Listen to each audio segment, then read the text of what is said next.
तो आपकी जोरदार तालियों के बीच मैं आपके और उनके बीच में नहीं आऊँगा। डॉक्टर कृष्णकांत मधुर, तालियां इनके हिसाब से नहीं है।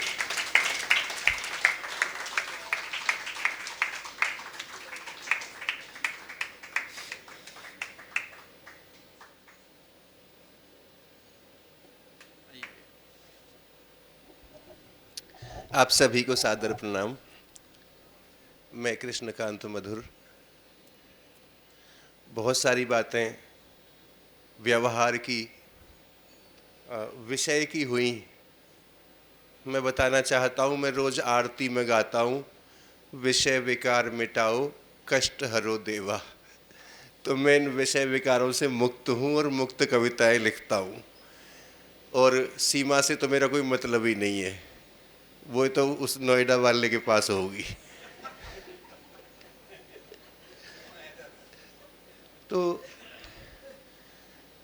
मोहब्बत ये वाली नहीं जो आजकल चर्चा में है, वो जो हमारे हृदय का प्रेम है उसको कह रहा हूँ। मोहब्बत जिंदगी की ताजगी है। मोहब्बत से जहां में रोशनी है, और तुम्हें मैं कैसे आखिर भूल जाऊं, तुम्हारी याद मेरी जिंदगी है। तुम्हारी याद मेरी जिंदगी है। आदरणीय गोविंद जी चर्चा में कहते हैं कि कहाँ से लाते हो ये, कहाँ से लाते हो ये। तो आज मैं सुबह से सोच रहा था कि मैं क्या उत्तर दूं इस चीज का, इस प्रश्न का क्या उत्तर हो सकता है। मुझे सन 1981-82 की बात याद आई। 11वीं का छात्र था।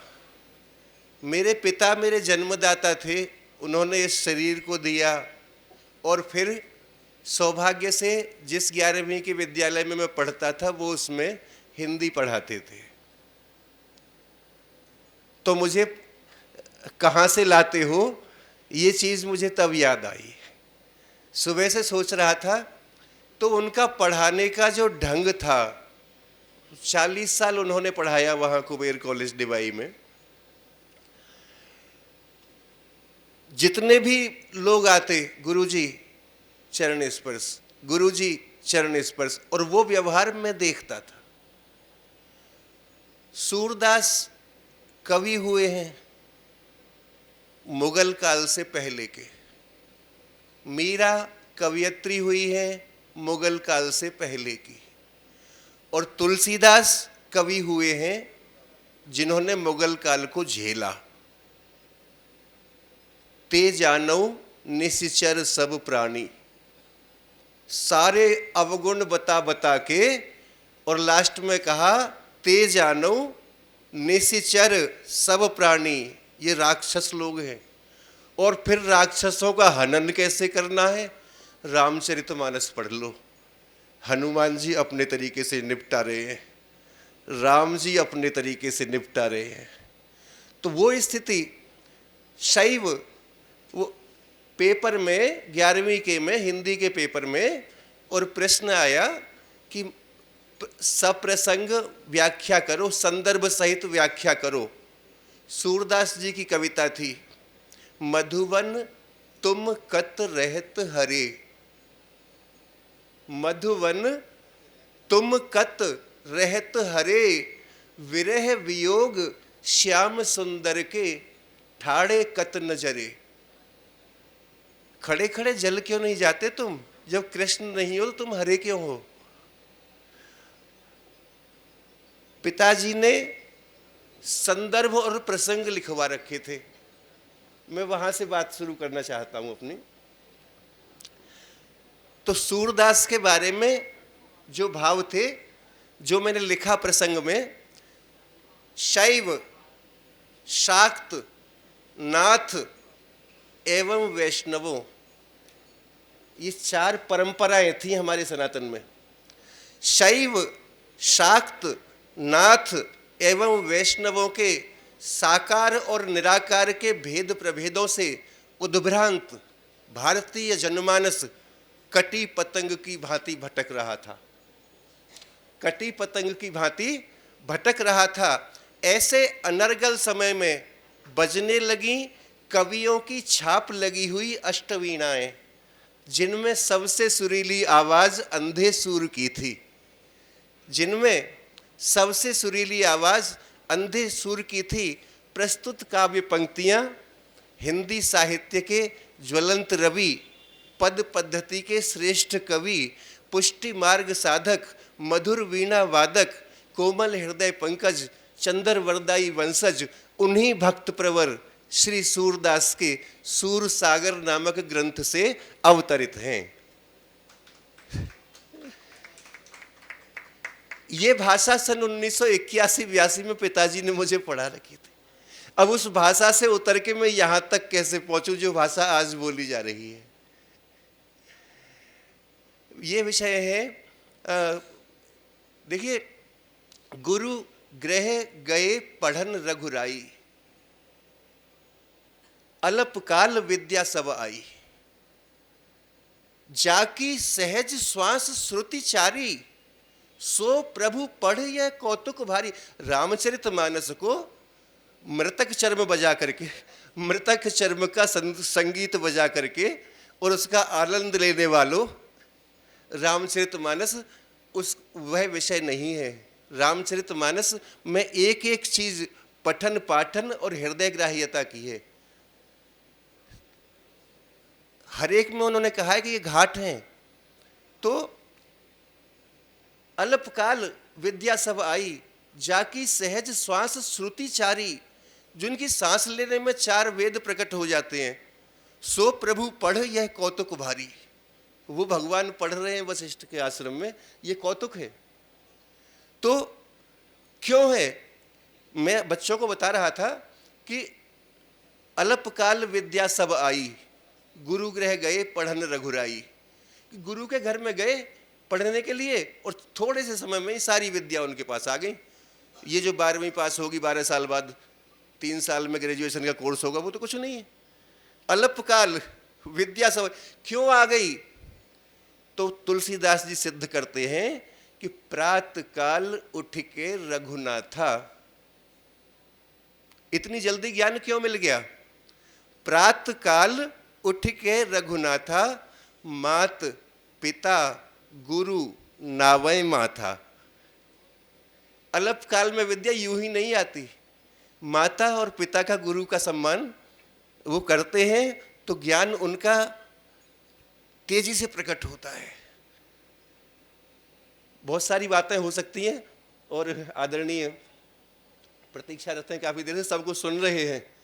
एक वक्ता को एक अच्छा श्रोता बनना अपने आप में बहुत बहुमुखी गुण है। ये लोग कौन श्रोता है, स्वयं की लोग सब आए हैं कहने। श्रोता तो बहुत कम है। तो हमें एक अच्छा वक्ता बनने से पहले बहुत अच्छा श्रोता बनना चाहिए।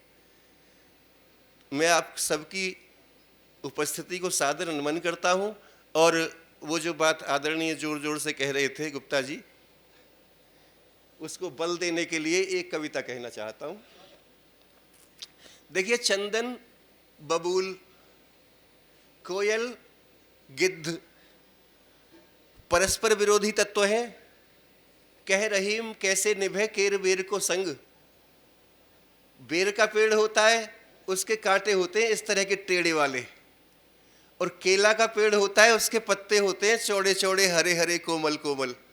अब केला और बेर का पेड़ एक साथ लगा दिया जाए तो रहीम कहते हैं, कह रहीम कैसे निभे केर बेर को संग। जब हवा चलती है तो बेर का पौधा हिलता है, तो वो तो अपने आनंद में डोल रहा है। वे डोलत रस आपने और उनके फाटत अंग।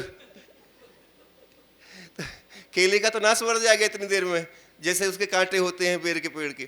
तो वो केर बेर के संग वाली बात है। तो ये तो कभी हो ही नहीं सकता। डॉक्टर अंबेडकर ने संविधान सृजन के साथ साथ बहुत सारा साहित्य भी लिखा। उन्होंने लिखा कि ये नहीं हो सकता, और जब नहीं हो सकता तो हम क्यों होने की कोशिश में लगे हुए हैं। तब मैंने कविता लिखी थी। संसद पे आक्रमण हुआ था और मैं उस वक्त संसद भवन के बगल में आकाशवाणी भवन है, वहाँ मेरी कविताओं की रिकॉर्डिंग हो रही थी उस दिन। और सिक्योरिटी ने हमें बता दिया कि जब तक बाहर फायरिंग हो रही है आप लोग अंदर सेफ हैं, बाहर नहीं निकलेंगे। उस रात को इस कविता का जन्म हुआ था। यहां सुनाता हूं, साहब सुनिए। चंदन के घर में बबूल की फसल उगी है, हम चुप हैं। चंदन के घर में बबूल की फसल उगी है, हम चुप हैं। कोयल के घर में गिद्धों की नस्ल उगी है, हम चुप हैं। मृग शावक वाले जंगल में आग लगी है, हम चुप हैं।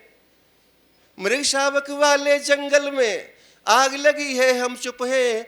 और गीदड़ को चीता बनने की चाह जगी है, हम चुप हैं। गीदड़ को चीता बनने की चाह जगी है, हम चुप हैं। मरते हुए जवानों से, निर्दोषों की जानों से, कुछ बेबस अरमानों से, बच्चों की मुस्कानों से खेल रहे हैं खेल दरिंदे हाथ में ले हथियारों को। कब तक मौन समर्थन दोगे आतंकी हत्यारों को? तुम जागो हिंदुस्तान, धरती मांगे बलिदान। तुम जागो देश महान, धरती मांगे बलिदान। तुम जागो हिंदुस्तान, धरती मांगे बलिदान। पेंटागन पर हमला करने वाला गैंग पछाड़ा है। कहां कहां आकर के और क्या क्या लोग कर रहे हैं। तकनीकी कहां से कहां पहुंच गई है और हम इन जंगली लोगों को कंट्रोल नहीं कर पा रहे हैं।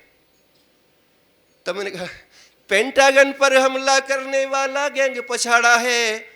अमेरिका ने अलकायदा को काबुल आकर मारा है।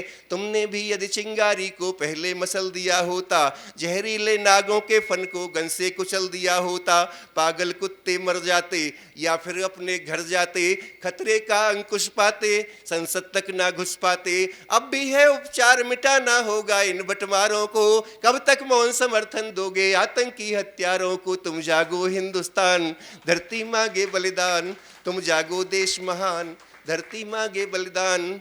वे एलओसी पार कर रहे विस्फोटक हथियार लिए, तुम बैठे हो युद्ध न छिड़ जाए भयभीत विचार लिए। हमारे सब्र का प्याला छलकने वाला है, लेकिन वो छलका ही नहीं, कुछ तो होता। तब वे एलओसी पार कर रहे विस्फोटक हथियार लिए, तुम बैठे हो युद्ध न छिड़ जाए भयभीत विचार लिए। पानी सर से ऊपर गुजरा वो दुश्मन पर वार करो, खतरे की बरबर लाशों को सीमा के उस पार करो। बदले को बेजोड़ करो, हथियारों की होड़ करो, जल्द तोड़ या फोड़ करो, दूर देश का कोड़ करो। जिंदा धरती में गढ़वा दो मौत के ठेकेदारों को। कब तक मौन समर्थन दोगे आतंकी हत्यारों को? तुम जागो हिंदुस्तान, धरती मांगे बलिदान। तुम जागो देश महान, धरती मांगे बलिदान। भाई साहब ने मुझे जोश भर दिया।